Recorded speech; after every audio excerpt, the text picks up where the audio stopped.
Oil and gas are not the same thing. People keep saying the world needs more gas, but the current energy crisis is not really about gas at all. It's about oil. And those things are not the same. In fact, one of the biggest misunderstandings in energy policy today is the assumption that all hydrocarbons are interchangeable. They are not, and let's find out why in today's episode of Climate Mundial.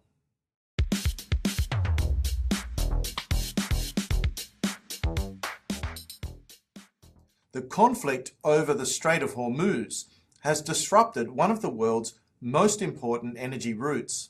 Around 1/5 of global oil normally passes through this narrow waterway. When people hear that, they often assume any new source of energy can solve the problem. But energy is not one single market. Different fuels perform different functions, and some are much harder to replace than others. Oil and gas are different. Natural gas is mainly used for electricity generation, heating, fertilizer feedstock, and industrial processes. As the name suggests, it's a gas. It's sometimes liquefied to be placed on ships and transported, but then regasified for use once it arrives at port. Oil is primarily used to produce liquid fuels and transport fuels. These include refined products like petrol, sometimes called gasoline, diesel, jet fuel, and marine fuels, and many petrochemical products like plastics. It is primarily a liquid. You cannot simply put natural gas into an aircraft. You cannot run most trucks on pipeline gas. You cannot power global shipping with gas infrastructure that does not exist. When oil becomes scarce, the problem is transport, not electricity generation. Lots of people get oil and gas confused. It may be because in the United States and Canada, petrol is called gas. That is short for gasoline, not because it is a gas itself. But the confusion runs deeper. The misunderstanding can be seen in the debate currently taking place in the state of South Australia. Some people argue that lifting restrictions on shale gas production would improve energy security. It might improve gas supply. It might help electricity markets, but it would do very little to address a global shortage of liquid fuels. More gas does not automatically mean more diesel. More gas does not automatically mean more aviation fuel. And more gas does not automatically reduce oil prices. The problem and the solution are not always the same thing.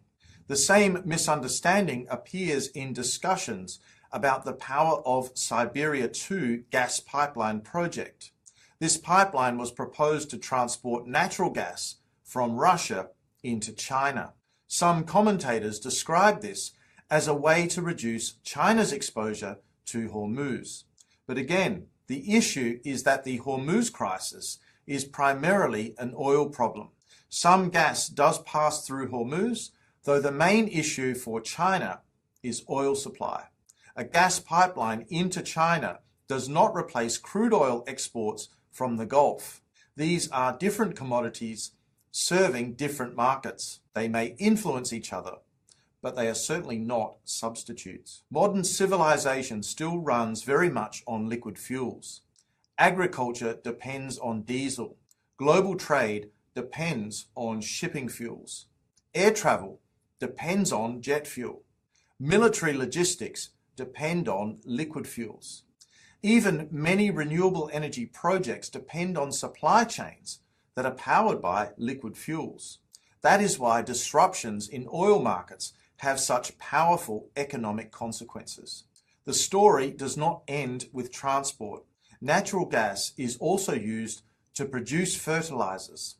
When energy markets become disrupted, fertilizer markets can also be impacted. That can affect agricultural production and ultimately food prices.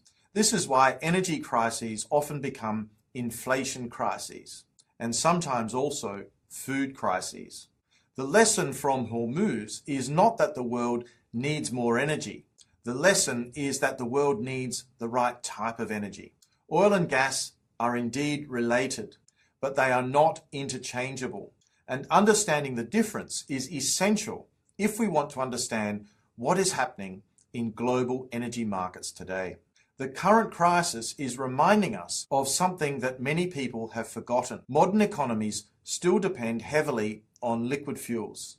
And if the problem is oil, more gas may not be the answer. Subscribe to the channel for more on energy and geopolitics. Thanks for watching, and I look forward to seeing you again soon in the next episode of Climate Mundial. Bye for now.